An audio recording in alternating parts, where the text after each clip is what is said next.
Graças e paz, irmãos. Boa noite a todos.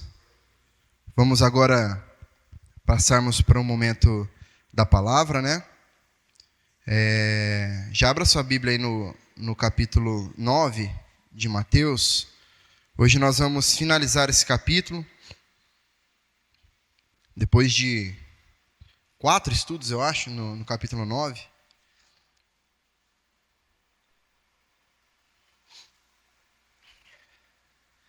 Hoje nós vamos do verso 27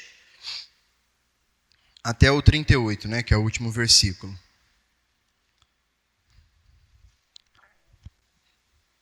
Na semana passada nós vimos ali, né, a respeito da cura da filha de Jairo, né, a maneira como Jesus mais uma vez realizou um milagre, né, mais uma vez fez com que muitos crescem, outros duvidassem, outros o invejassem.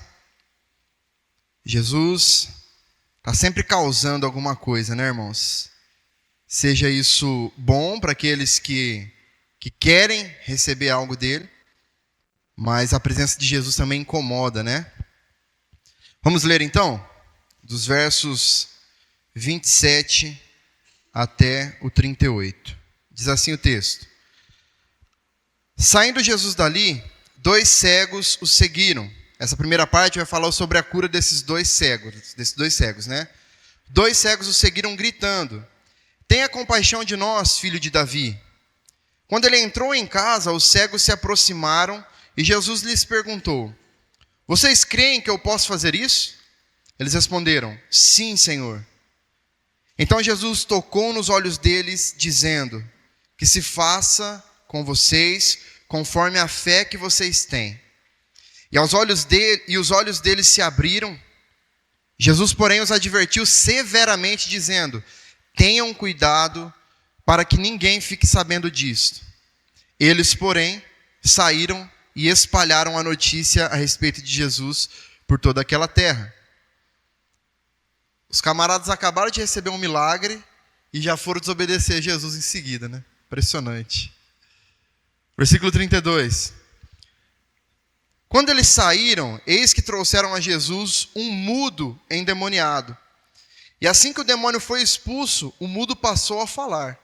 E as multidões se admiravam, dizendo: Jamais se viu tal coisa em Israel.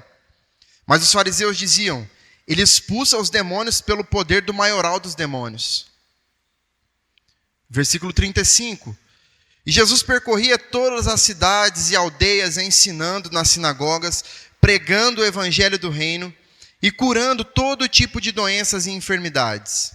Ao ver as multidões, Jesus se compadeceu delas, porque estavam aflitas e exaustas, como ovelhas que não têm pastor.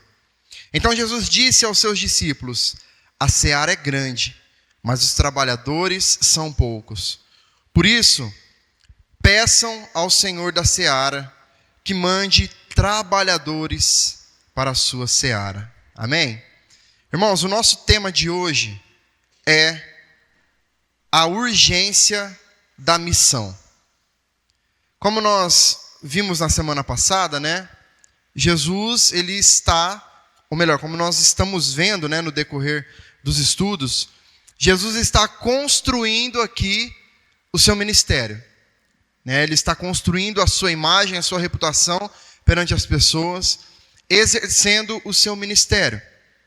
Um ministério onde ele exerce cura, libertação, onde ele prega a palavra, enfim, onde ele oferece amor, oferece justiça, né? Jesus é essa pessoa. E nesse momento aqui que nós começamos a ler, no versículo 27, Jesus havia acabado de sair da casa de Jairo. Ele havia acabado de realizar mais um grande milagre, quando 2 cegos começaram a segui-lo e clamando por cura, pedindo a ajuda do Senhor. Por quê, irmãos? Porque eles reconheciam Jesus como Filho de Deus. Não é à toa que eles o chamam ali de Filho de Davi. Eles estavam implorando por misericórdia. Irmãos, a princípio, o que nós já podemos aprender com isso? Com a vida desses 2 homens? Primeiro é que existe um clamor muito evidente na vida daqueles que têm fé. Aqueles homens, eles estavam completamente imersos na escuridão, eles não enxergavam. E eles sabiam que sem a intervenção de Jesus na vida deles, eles permaneceriam assim até o fim das suas vidas. Não tinha outra forma para que eles voltassem a ver. E aí eles não fazem exigências para Jesus, eles não cobram Jesus, eles simplesmente suplicam, imploram pelo toque de Jesus, de todo o seu coração. Eles não pedem justiça, eles pedem compaixão por parte do Senhor. Eles reconhecem que Jesus é o Messias prometido, único, capaz de trazer cura para eles. E esse título, Filho de Davi, como aqueles cegos chamam Jesus, vai para muito além de um reconhecimento genealógico.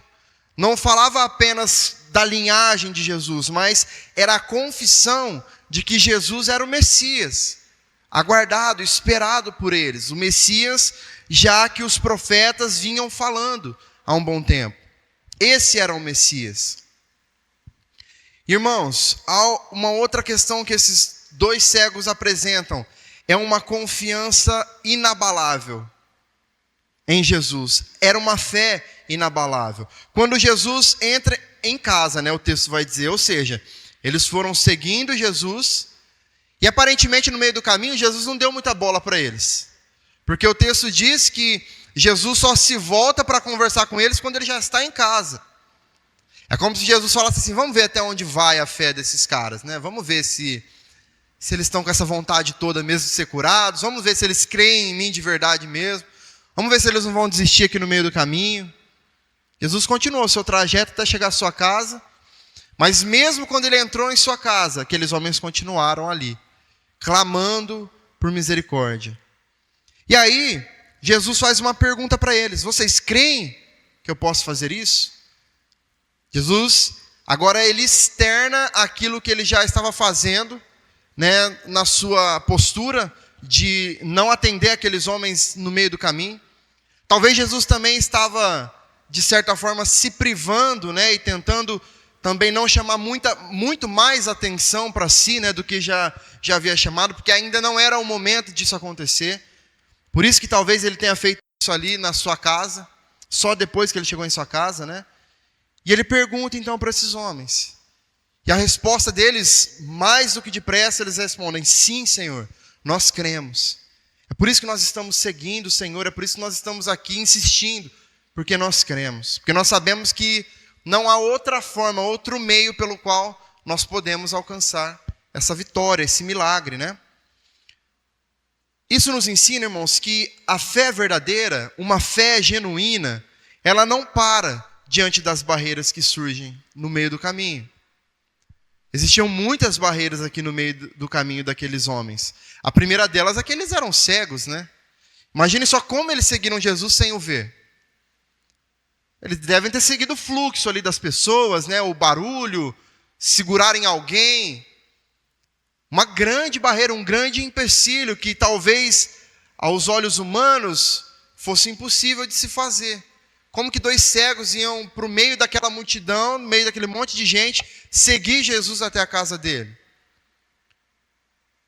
A fé verdadeira, irmãos, ela se posiciona, ela se firma na onipotência de Deus, no poder de Deus, na imensidão de Deus, e não nos problemas.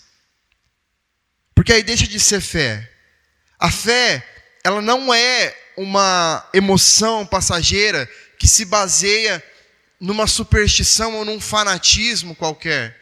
A fé, ela não se baseia na nossa religiosidade.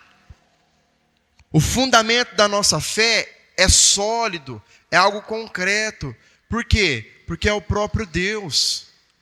E aqueles homens, eles demonstraram essa fé em Jesus, e por causa disso, Jesus os recompensou. Por isso, irmãos, nós precisamos nos aproximar de Jesus, não com interesse, ou por interesse, mas nós devemos nos aproximar de Jesus com esperança e na convicção, na certeza de que não há outro meio para que nós alcancemos determinado milagre ou alcancemos a própria salvação, senão por Jesus. Não tem outro caminho, não tem outra possibilidade. Isso pode até parecer, irmãos, repetitivo, né, para nós, só que se nós olharmos essa sequência de milagres que nós vimos acontecer, aqui só no capítulo 9, nós vamos ver que são milagres distintos, mas com o mesmo fundamento.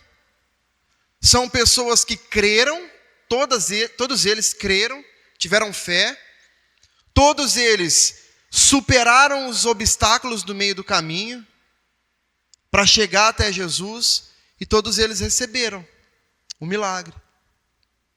Então, vários milagres foram acontecendo, mas mostrando para as pessoas, nos mostrando que o conceito é exatamente o mesmo. Nós vamos ver no decorrer dos textos que às vezes Jesus curou as pessoas que sequer tiveram fé, não deu nem tempo delas terem fé. Mas o propósito do Senhor era de curar. E aí aconteceu uma cura, uma transformação, uma mudança. Jesus interrompe o caminho das pessoas e transforma as vidas, assim como ele fez com Paulo, por exemplo. Não era a intenção de Paulo servir a Cristo, mas Cristo entrou no caminho dele e transformou o desejo do coração dele. Mudou completamente. Jesus faz. Mas, irmãos, quando nós vemos uma sequência de situações acontecendo da mesma maneira, isso quer dizer que Jesus está nos ensinando que é isso que nós devemos praticar. Talvez, irmãos, nós estaremos praticando isso tudo, mas o milagre não vai vir, não vai acontecer. E amém, porque essa é a vontade de Deus. Assim como o próprio Paulo, que eu acabei de citar, que orou, que clamou, que creu que Deus era poderoso para arrancar o tal espinho na carne que ele tinha, que a gente não sabe o que é.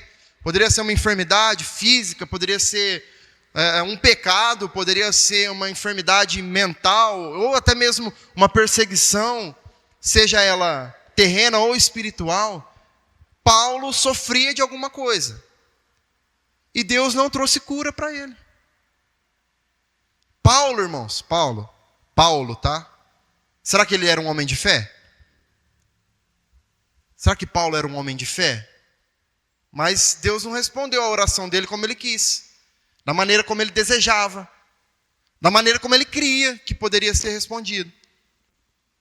O que Deus falou para ele foi: fica calminho aí. A minha resposta é não. E o meu poder vai se aperfeiçoar enquanto você sofre. Foi isso que Deus disse a Paulo, irmãos. Um homem de fé, referência na fé para nós. Então Deus faz os seus milagres conforme a sua boa, perfeita vontade lhe apraz. Da maneira como ele achar que ele deve. Porque ele é grande demais, muito maior do que nós, e sabe, irmãos, o que nós precisamos, melhor do que nós.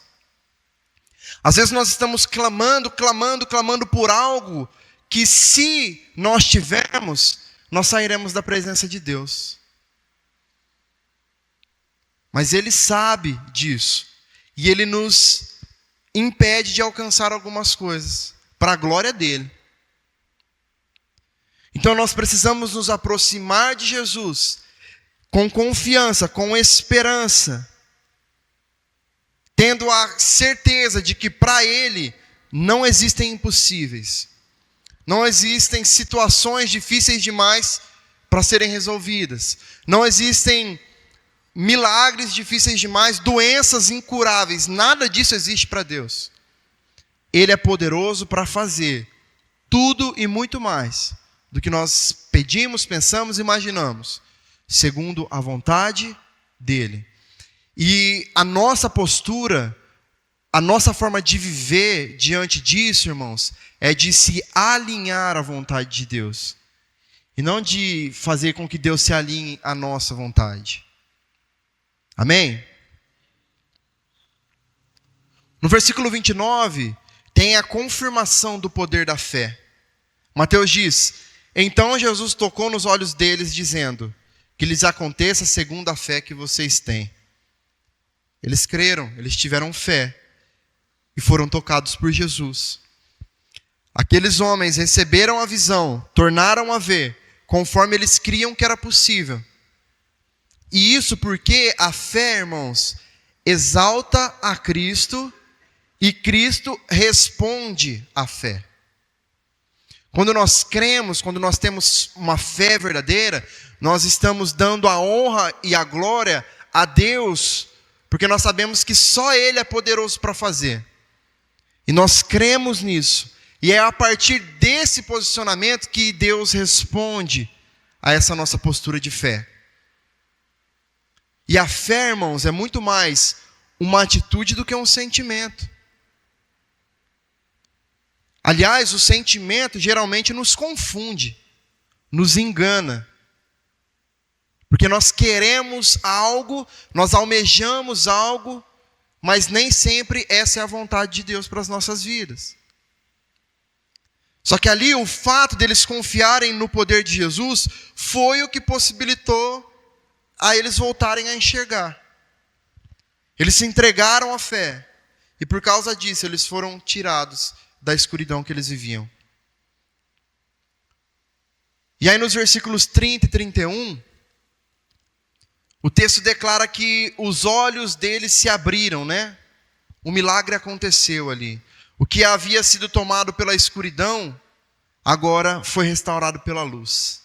A fé que clama, irmãos, também confia. E a fé que confia, recebe o milagre. Nós oramos por fé, pela fé. Nós oramos, nós chegamos na presença de Deus porque cremos. Porque temos fé. E as nossas orações precisam ser baseadas nisso que cremos, que é nele.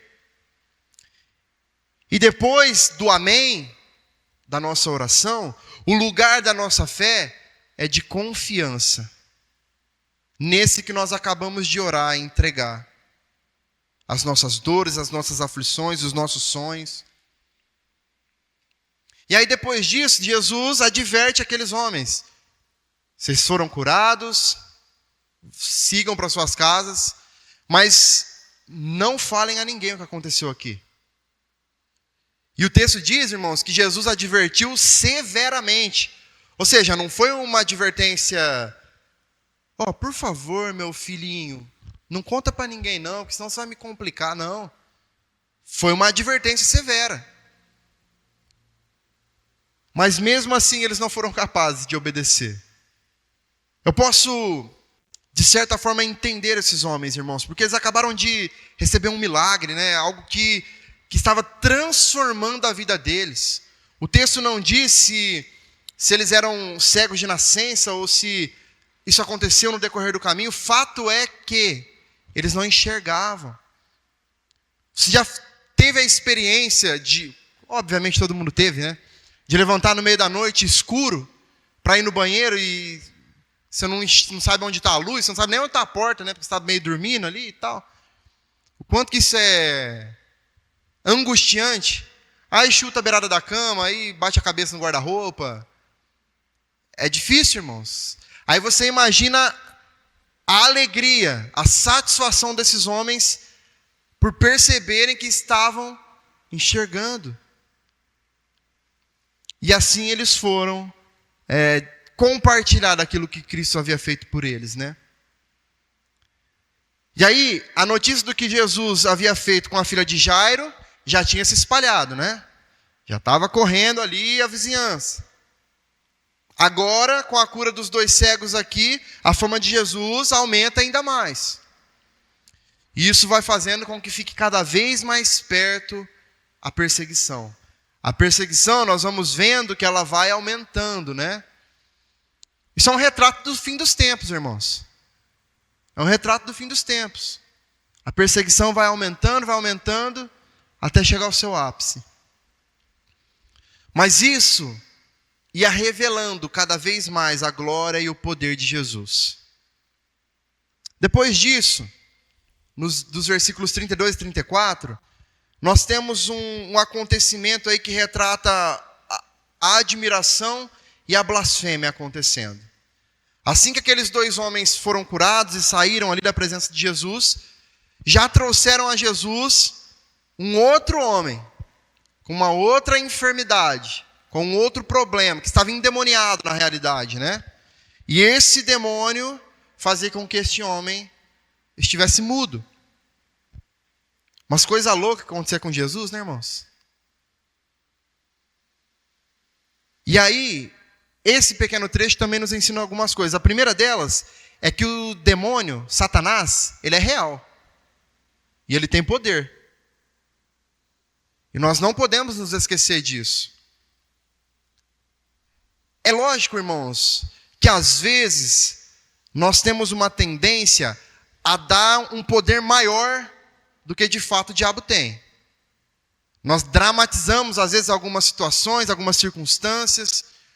Nós não podemos negar a existência, porque ele existe, que é bíblico, está aqui, né? Nós seríamos céticos se nós disséssemos o contrário. Mas é o que eu sempre digo aqui, a frase do John Piper é que o diabo é um cachorrinho na coleira de Deus. E ele não vai para lugar algum sem que Deus permita. Ele não chega a lugar algum sem que Deus permita. Deus e o diabo não estão em uma guerra um contra o outro, irmãos. Isso aí é coisa de filme. A gente às vezes faz a gente cria uma luta entre o bem e o mal, entre Deus e o diabo, né, como se fosse um filme da Marvel, onde tem um super-herói e tem um vilão, e eles ficam ali lutando para ver quem vai vencer.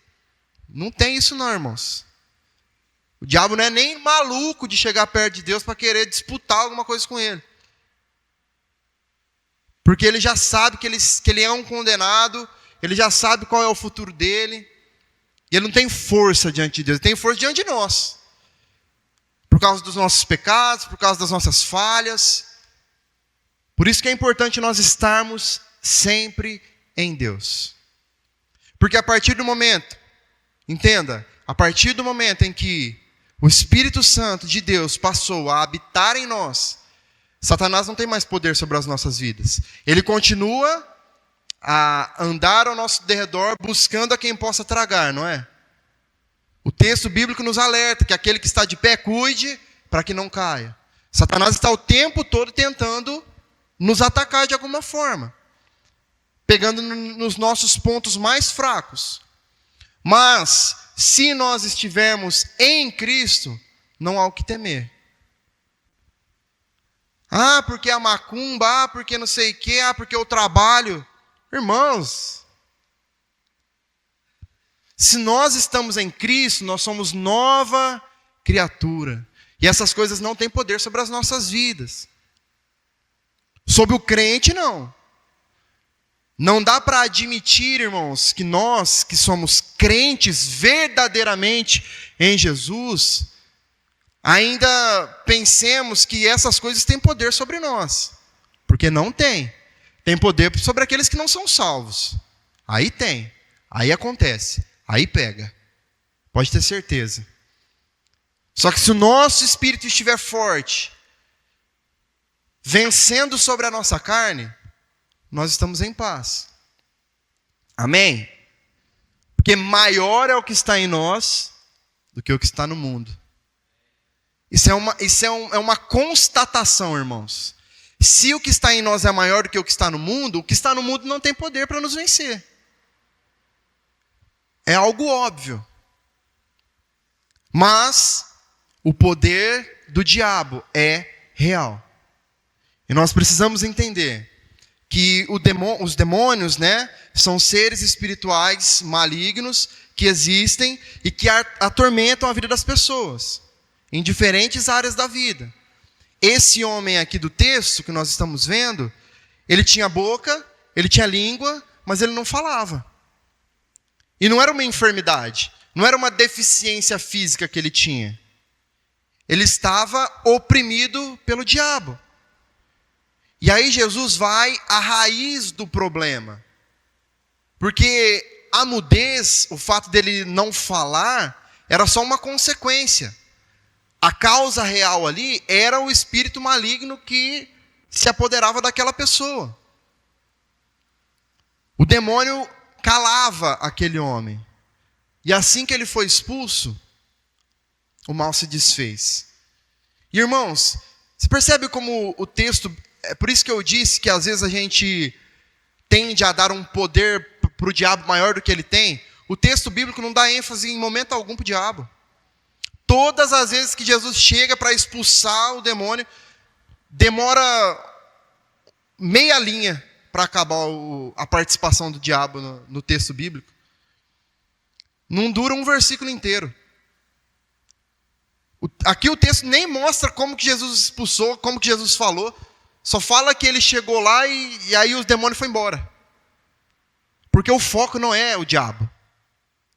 O foco não é o diabo, o foco é o poder de Deus. Ele é o foco, é para ele que nós precisamos olhar. O poder de Jesus, irmãos, mais uma vez se mostra aqui absoluto. Se o poder dos demônios é real, o poder de Jesus é absoluto. É maior do que tudo, do que todos. O inferno inteiro, irmãos, está sujeito à autoridade de Deus. Não é o diabo que manda no inferno, irmãos, é Deus. É Deus que manda lá. O diabo vai para lá para sofrer, igual a todos aqueles que serão condenados. É outra coisa que às vezes a gente cria um drama, né? E parece que o diabo está lá no inferno, sentado no trono, com o tridente, uma capa. Tá não, irmãos, ele vai para lá para sofrer, para amargar. Quem manda lá é Deus também. Na grande realidade, o inferno é a descrição da maior falta de Deus. É onde Deus não está. É o retrato do inferno. Mas é Ele quem governa. Irmãos, se Jesus expulsa, eles vão. Se Jesus permite, eles ficam. Foi o que Deus permitiu que acontecesse com Jó? Não foi o diabo que fez aquilo com Jó, irmãos. Lógico, o diabo agiu ali, mas o que o diabo faz antes de agir na vida de Jó? Ele pede permissão para Deus, irmãos. É isso. É esse nível que nós precisamos entender para entender onde o diabo está. Ele não age sem permissão de Deus. Em hipótese alguma. Nós é que precisamos estar atentos, irmãos, à voz do Senhor. E nós que precisamos fugir de andar até onde, lembra da coleira do diabo, que é um cachorrinho na coleira de Deus? É uma coleira com alguns metros de comprimento, que ele domina um certo espaço. Se nós entrarmos nesse espaço, um abraço. Por isso que nós somos incentivados pelo texto bíblico a fugir da aparência do mal. A estar longe do território do Satanás. O território que Deus ali permite que ele haja. Que é um território de pecado. E aí, diante disso tudo, irmãos, que estava acontecendo, as multidões que estavam ali, elas não conseguiam conter a surpresa, né? O êxtase de ver aquelas coisas acontecerem. E eles falavam que nunca tinham visto aquelas coisas acontecerem em Israel. Tão grande que era aquilo que eles estavam vendo. Imagine só, irmãos, imagine só. Você parte da multidão. E aí você acabou de ver Jesus ressuscitando um morto. Uma menina que morreu. Jesus ressuscitou. Você acabou de ver Jesus curando uma pessoa que era conhecida ali em toda a região por ter um fluxo de sangue há 12 anos.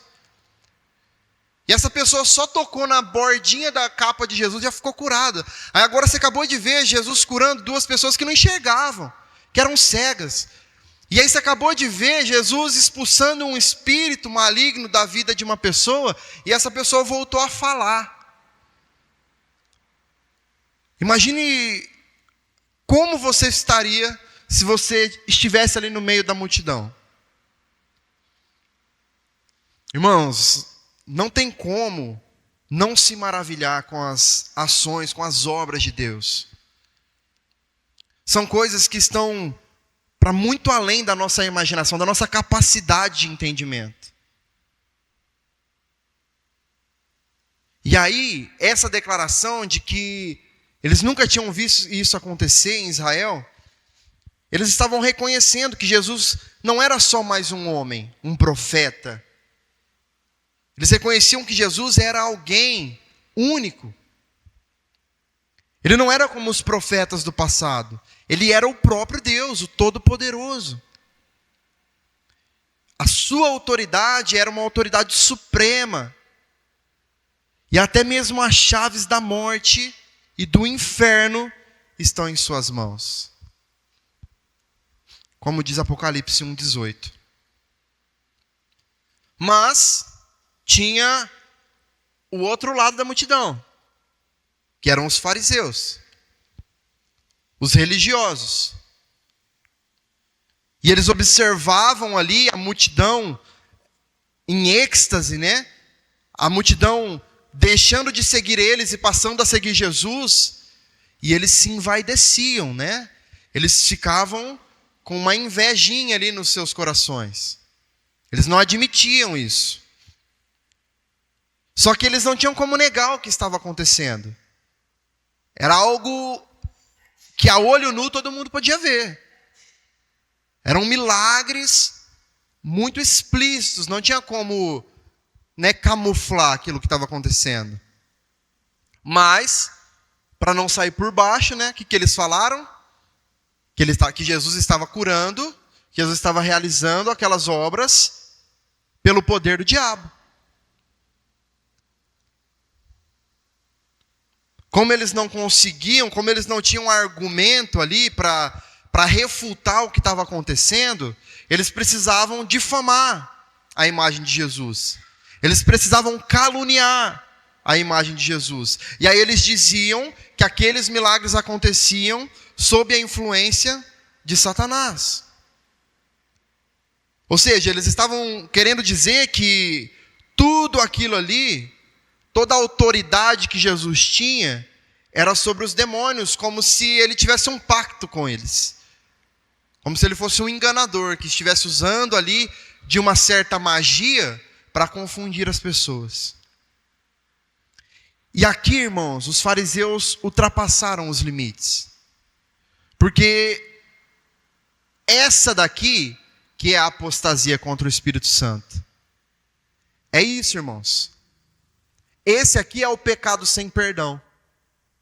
É você atribuir uma obra que claramente é feita por Deus às forças do diabo. Essa é a famosa blasfêmia contra o Espírito Santo. E para isso, irmãos, para essa prática, para esse pecado, não há perdão. E esse não há perdão, nós precisamos entender, o texto não é sobre isso, mas vou abrir um parêntese aqui. Não quer dizer que essas pessoas que cometem esse pecado, vão lá, vão se arrepender, vão pedir perdão para Deus e não serão perdoados porque cometeram esse pecado, não. O fato de não ter perdão, irmãos, significa que é porque eles nunca se arrependerão. Certo? E se não se arrepende, não há perdão. É isso. A pessoa que chega ao ponto de fazer o que esses fariseus estavam fazendo aqui, elas não terão mais a possibilidade de se arrepender. Elas não se arrependerão mais dos seus pecados e por isso não serão perdoados. Porque o texto bíblico é muito claro em dizer que o Senhor não rejeita aqueles que se arrependem verdadeiramente, chegam aos seus pés com o coração contrito. Ele aceita. Bom, na sequência disso, irmãos, dos versículos 35 ao 38, nós começamos a ver Jesus mostrando o caminho da missão agora para as pessoas. Ele foi fazendo milagres, foi mostrando, foi realizando, e agora ele está disposto a mostrar de que maneira aquelas pessoas deveriam continuar a partir dali, né? Só que antes dele enviar os seus discípulos, que já estavam instruídos ali por Jesus, primeiro Jesus dá o seu exemplo, né? Porque o exemplo, irmãos, não é só uma forma de ensinar, não é só um método de ensino. O exemplo é a forma mais eficaz de se formar verdadeiros seguidores, verdadeiros discípulos. É o exemplo que arrasta. Quanto mais nós somos, mais as pessoas terão o desejo de ser também. Falar, qualquer um fala. Fazer em determinadas situações, qualquer um pode. Agora, ser não é para qualquer um. E é o ser que convence de verdade. É o ser que arrasta as pessoas para serem também. O ministério de Jesus, como nós estamos percebendo, ele foi se desenvolvendo em 3 pilares essenciais, que foi o ensino, a pregação e a cura. E aí, irmãos, isso nos mostra que o mesmo Cristo que ensina é o Cristo que age, que trabalha também. A missão de Jesus se manifestava tanto em palavras quanto em obras. Primeiro, pensando no ministério de ensino de Jesus. Ele não era apenas um mestre entre muitos ali. Ele era o maior dos mestres. Jesus, ele não estava ali transmitindo ensinamentos, conhecimentos temporários, sabe? Mas o que Jesus passava para as pessoas eram verdades eternas. O ensino de Jesus não girava em torno, irmãos, de questões superficiais, como nós vemos acontecer hoje por aí. Muitos pregadores, muitos pastores, muitos palestrantes e coaches que discursam ali baseado em coisas terrenas, em coisas materiais, em sonhos do coração que nós temos. E cada dia é uma pataquada nova, né, irmãos? Cada dia é uma loucura nova que nós vemos acontecer. A última aí foi o abençoado que estava falando que tudo que Deus permite que você veja, que você toque, que você sonhe, Ele vai te dar. Você imagina o tamanho do perigo que é você falar isso, irmãos? Dentro de uma igreja. Aí, então acabou o pecado aí. Imagina só o irmãozinho que estava em adultério ouvindo isso. Ah, eu sonhei, eu gosto, eu sinto aqui, eu quero. Então Deus está me dando.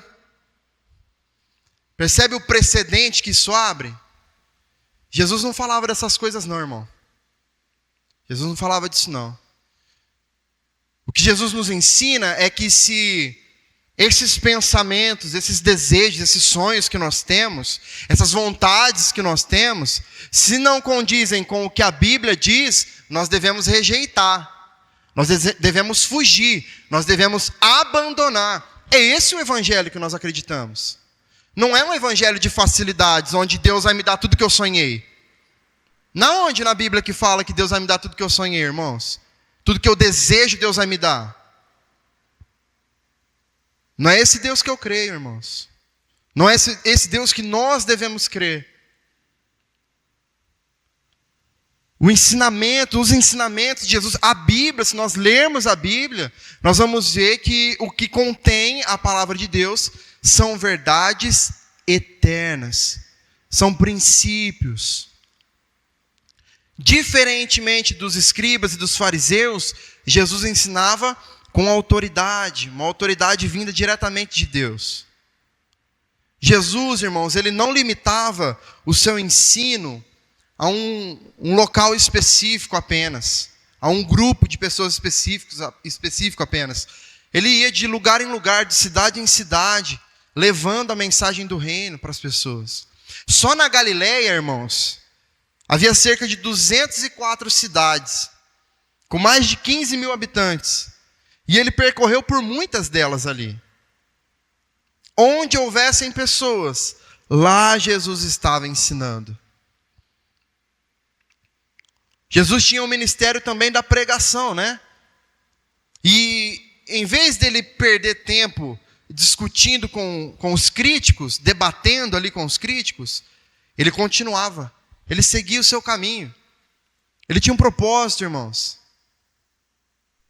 A resposta de Jesus às críticas, às mentiras, às calúnias e às blasfêmias dos fariseus era viver para pregar o evangelho. Em vez dele se distrair ali, tentando se defender, tentando se justificar, ele intensifica ainda mais a sua dedicação em fazer o que era bom aos olhos de Deus. Ele não estava muito preocupado aqui não, irmão, se estavam falando que ele estava agindo pelo poder de Satanás. Ele não estava nem aí para isso, ele queria continuar, ele queria seguir à frente. Seguir em frente, fazendo a obra. Jesus não repetia as doutrinas ali dos rabinos, e ele nem fazia discursos contra o sistema político da época. Ele não fazia isso, irmãos. Jesus anunciava o evangelho das boas novas da salvação, era isso que ele fazia. A palavra grega traduzida para pregar traz uma ideia, irmãos, de alguém que proclama uma mensagem oficial em nome de um rei. A palavra grega para essa pequena palavra pregar significa isso: alguém que proclama uma mensagem em nome de um rei. Nesse caso, Jesus havia sido enviado pelo Pai para pregar as boas novas. Essa era a missão central de Jesus, do ministério de Jesus. Essa é a nossa missão central. E o ministério de cura, Jesus, ele não curou apenas algumas doenças, né? Ele curou qualquer enfermidade, irmãos, que se colocasse no seu caminho. Jesus, ele restaurava fisicamente, ele curava as feridas mais profundas do coração. Nós já vimos que, pelo seu poder, os cegos passaram a ver, os surdos passaram a ouvir, os mudos passaram a falar, os aleijados passaram a andar, os leprosos ficaram curados, os endemoniados foram libertos, os aflitos consolados. Num único capítulo aqui de Mateus, nós vimos Jesus fazer isso tudo, irmãos. Jesus transformava as suas palavras em ações de amor, em ações de misericórdia. Jesus, irmãos, tinha uma compaixão dentro de si que precisa nos inspirar.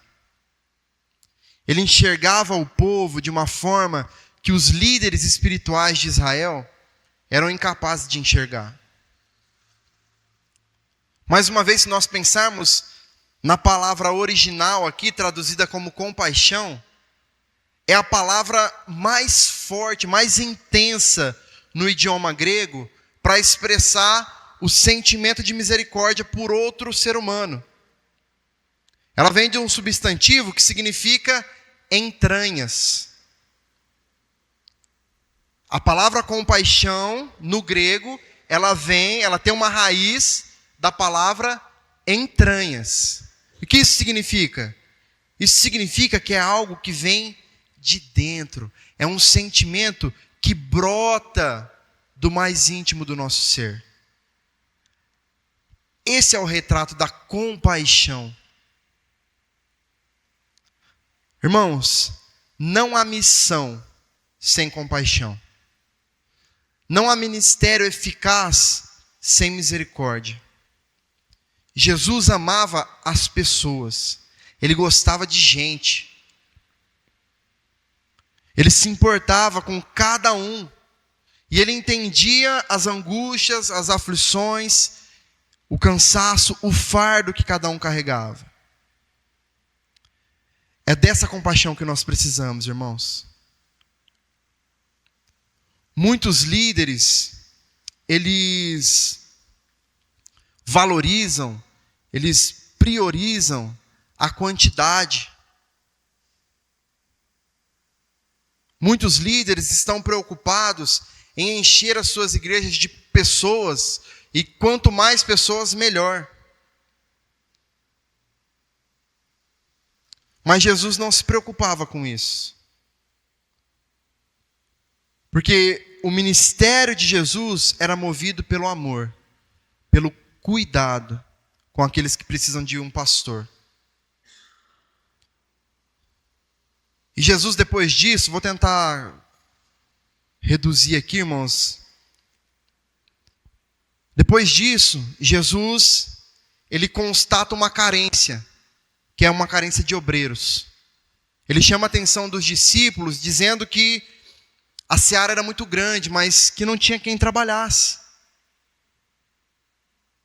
A missão, irmãos, é urgente, porque o trigo está pronto para a colheita, mas há poucos trabalhadores. O mundo é o nosso campo missionário. E o chamado de Jesus é direto. Nós devemos ir a todas as nações, anunciando o evangelho e formando discípulos em toda parte. Só que para que isso aconteça, irmãos, é indispensável que mais trabalhadores se levantem. Então, quando você vê os seus pastores aqui implorando aqui em cima, irmãos, venham, vamos participar, irmãos, venham. Não é eles que estão falando, irmãos. É Jesus falando que a seara é muito grande, mas que não tem quem faça. E esse é o retrato das nossas igrejas. São sempre os mesmos que estão trabalhando, irmãos. Sempre os mesmos que estão com o ombro debaixo da arca. Isso não é saudável para ninguém. Nem para quem está sempre fazendo, nem para quem só está olhando. A seara é grande e os trabalhadores são poucos. Nós precisamos acordar, irmãos. Cada salvo, cada um de nós que fomos alcançados pelo poder de Deus, somos um trabalhador na vinha do Senhor. Não tem desculpa, irmãos. Não tem desculpa. A necessidade é imensa, só que o tempo é curto.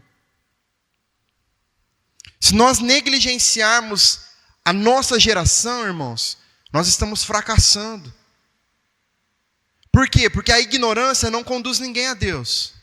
As falsas religiões, essas falsas pregações, essas falsas promessas, não conduz ninguém a Deus, está conduzindo as pessoas ao inferno. E a igreja não pode se omitir. É hora de avançar, irmãos. É hora de proclamar a verdade, é hora de cumprir a missão que nos foi confiada. E isso, irmãos, nem sempre tem a ver com ir lá fora, estender um cartaz, entregar um panfleto, falar de Jesus abertamente para as pessoas, abordar as pessoas na rua. Isso tem que ser feito? Tem que ser feito, mas nem sempre é só sobre isso. Nós tivemos uma reunião aqui na segunda-feira, conversando com os irmãos do Ministério de Recepção. E veja a importância de uma igreja que trabalha em união, irmãos, com o mesmo objetivo. O foco da igreja, o foco da liderança dessa igreja não é de crescer numericamente. O foco dessa igreja, da liderança dessa igreja, é de salvar vidas para Cristo, para o reino. Só que para que isso aconteça, não pode ter só o pastor trabalhando. Olha como é importante uma pessoa que chega pela primeira vez dentro de uma igreja e é bem recebida, é bem tratada, uma pessoa que às vezes lá fora, no mundo, ela foi ridicularizada, ela não tem ninguém por perto, ela é uma pessoa sozinha, carente de amor, carente de atenção, e quando ela pisa os pés aqui dentro, ela é bem recebida, bem tratada. Quando ela senta nessa cadeira para ouvir a mensagem, irmãos, o coração é uma terra fértil. Agora, se essa pessoa que chegar aqui for maltratada, for mal recebida, ela vai sentar aqui, e quando o pastor estiver ministrando a mensagem, ela não quer nem saber do que está sendo falado. Como que eles podem estar aí falando disso tudo, de amor, de que Deus ama, de que Deus não sei o quê, se eles não conseguem nem me receber bem aqui? Não me deram nem boa noite. Percebe como as coisas caminham junto? Todos nós estamos aqui para trabalhar para o reino. Chega, irmãos, de meninice, chega de criancice, chega de imaturidade no nosso meio. Chega de ego, chega de querer ser visto, chega de querer ser notado. Nós estamos aqui para ser visto, para ser notado por Deus, para trabalhar para Deus. Nós não devemos querer reconhecimento dos pastores, dos líderes, do fulano, do ciclano. Não, irmãos. Nós estamos aqui para viver as nossas vidas para o Senhor. A seara é grande demais para a gente ficar perdendo tempo com picuinha, com coisinha pequena. A seara é grande, está aí, a seara é imensa para trabalhar, e nós estamos aqui no nosso cantinho, choramingando, um bando de crente velho, cheio de talento, cheio de dom, cheio de possibilidades de alcançar outras vidas, outras pessoas, e nós estamos travados, nós estamos amedrontados, nós estamos amedrontando outras pessoas, por causa do nosso orgulho, por causa do nosso ego. E a seara está aí, imensa, cheia de coisa para fazer. E a gente aqui, com a mão no bolso, pensando, falando do outro que não fez, falando do outro que está fazendo mal feito. E nós, irmãos, o evangelho é para nós, é para mim. Eu preciso estar preocupado com o que eu estou fazendo para Deus. E é para Deus. Tudo que eu faço aqui dentro, eu faço para Deus, não é para ninguém. Se eu coloquei um copo lá no negocinho de copo, lá no bebedouro, eu estou fazendo para servir a Deus. Se eu fui no banheiro e vi lá que está sem papel higiênico, eu vou lá, vou falar, vou chamar alguém, vou lá eu pegar, vou colocar o papel higiênico lá. Porque é para Deus, é a casa de Deus, nós estamos reunidos aqui como um corpo, servindo uns aos outros. Não tem espaço mais no nosso meio para coisas pequenas, irmãos, que nos afastam da presença de Deus. Jesus preparou os seus discípulos antes de enviar. E falando de nós aqui especificamente, irmãos, o que tem menos tempo de crente aqui tem 5 anos. Nós já estamos preparados para alguma coisa. Nós já estamos. Nós já conseguimos fazer algo para o reino. Você não precisa ir para o Oriente Médio, não, irmãos. Você não precisa parar a cidade, não, fazer um rebuliço. Nós precisamos fazer o mínimo. Porque nós estamos sendo preparados no decorrer das nossas vidas já. Eu tirei uma frase do comentário bíblico do pastor Hernandes Dias Lopes, de Mateus, que diz assim: a obra de Deus se realiza com joelhos que oram, pés que vão e mãos que ofertam. É assim que nós nos preparamos para a obra, irmãos. É orando, é agindo, indo em direção da obra. E tendo disposição para colocar dos nossos recursos também. Porque não é nosso, é de Deus. Foi Ele quem nos deu. Nada mais justo do que voltar para Ele, do que ser usado para glorificar o nome dEle. Nós precisamos estar perto de Deus, irmãos, próximos de Deus, porque é só o Espírito Santo que pode fazer de nós verdadeiros ministros do Evangelho, nos levar a ser obreiros fiéis, que não têm do que se envergonhar. Então nós aprendemos, irmãos. Eu vou apenas citar as aplicações para nós meditarmos, depois vou mandar o estudo para os irmãos. Mas nós aprendemos que a fé genuína move o coração de Deus.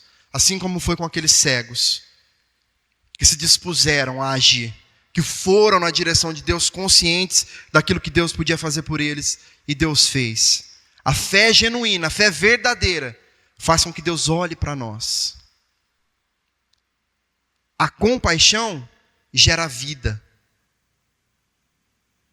Jesus, ao curar, ao tocar, ao ouvir aquelas pessoas angustiadas, desesperadas, ele estava demonstrando compaixão, um sentimento que vem de dentro. Não era falsidade. Percebe a diferença? Não é uma atitude só para que os outros vissem. Não, era algo genuíno, algo verdadeiro, algo que vem de dentro de nós. E nós precisamos buscar isso, irmãos. Uma compaixão ativa. Não só, que dó, tadinho, né? Nossa, que pena, né? Vamos orar por ele.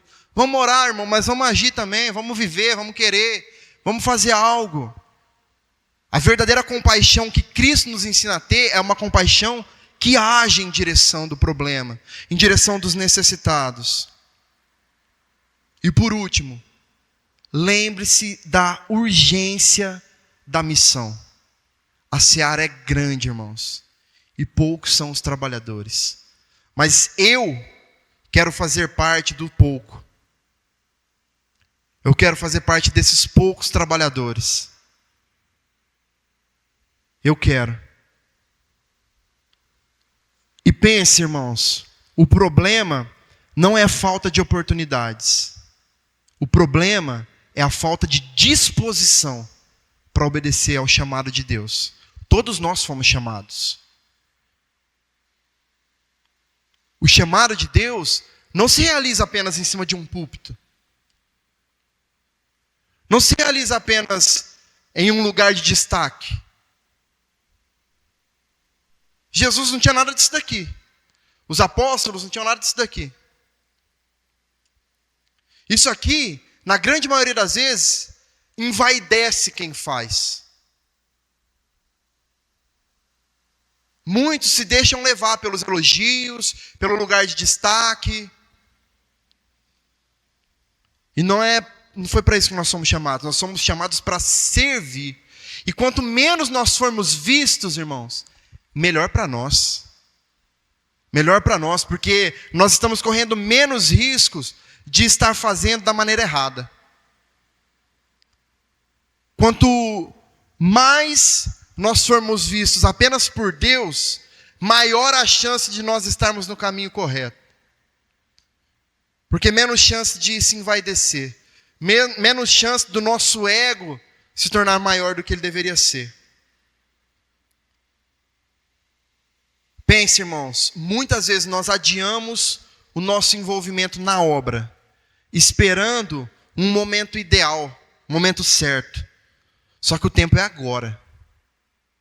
Não dá mais para esperar. Como discípulos que nós somos, nós precisamos estar prontos para servir.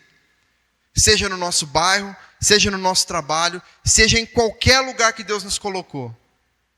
A seara é grande, mas o tempo é curto. Irmãos, nós não sabemos até que dia nós vamos estar aqui. Porque quando nós falamos que o tempo é curto, às vezes a gente pensa, Jesus vai demorar para voltar ainda. Eu posso morrer amanhã, irmãos.